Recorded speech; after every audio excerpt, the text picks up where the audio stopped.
Hello बच्चों, I am from Lalbagh girls inter college. आज मैं क्लास 12 के लिए लर्निंग जो आपका चैप्टर चल रहा है उसमें से एक टॉपिक लेकर आई हूँ, अधिगम का पठार। तो अधिगम का पठार देखिए बच्चों, स्क्रीन पे आपको दिखाई दे रहा होगा किसे कहते हैं। अधिगम प्रक्रिया में एक ऐसी स्थिति आती है जब सीखने की गति में कोई प्रगति नहीं होती, अर्थात जब हम कुछ सीख रहे होते हैं तो सीखते सीखते उस चीज़ को जाकर रुक जाते हैं। यानी हिमालय पे जैसे आप चढ़ेंगे तो एक जगह ऐसी आएगी जहाँ पे चोटी होती है, उसके आगे आप कहीं आगे नहीं जा सकते। तो वो जहाँ पर आप शिखर पे पहुँच जाते हैं तो उसके आगे कहीं पर नहीं जा पाते।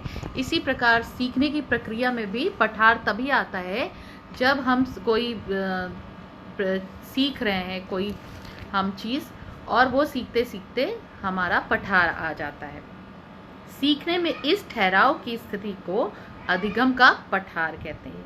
सीखने के पठार की परिभाषाएं, इसकी परिभाषाएं मैं आपको ग्रुप पे सेंड करूंगी जो आपको लिखना है। अब इसके कारण देखिए, कुछ तो हमारी शारीरिक सीमाएं होती हैं, फिर प्रेरणा का अभाव होता है, अभ्यास अगर हम छोड़ देते हैं किसी चीज़ को करने का तो फिर हमारे जो है पठार बनने लगता है। संवेगात्मक तनाव, जटिल विषय वस्तु, यानी कोई चीज़ कभी कभी मैथ शुरू में तो हम लोगों को बहुत इजी लगती है, 2 + 2 = 1।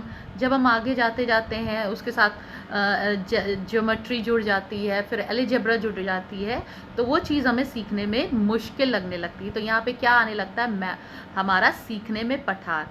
रुचि का अभाव, यानी हमारी अगर इंटरेस्ट अगर ख़त्म होने लगती है, अगर हम थक जाते हैं तो हमारा सीखते सीखते हम उस काम को रुक जाते हैं। तो इस प्रकार बच्चों इसे सीखने का पठार कहते हैं। इसके कारण, निवारण और इसकी परिभाषाएं मैं आपको अभी ग्रुप पे सेंड कर दूंगी। आप लोग इसे अच्छी तरह से देखिए कि सीखने का पठार किसे कहते हैं और इसे अच्छी तरह से याद कर लीजिए।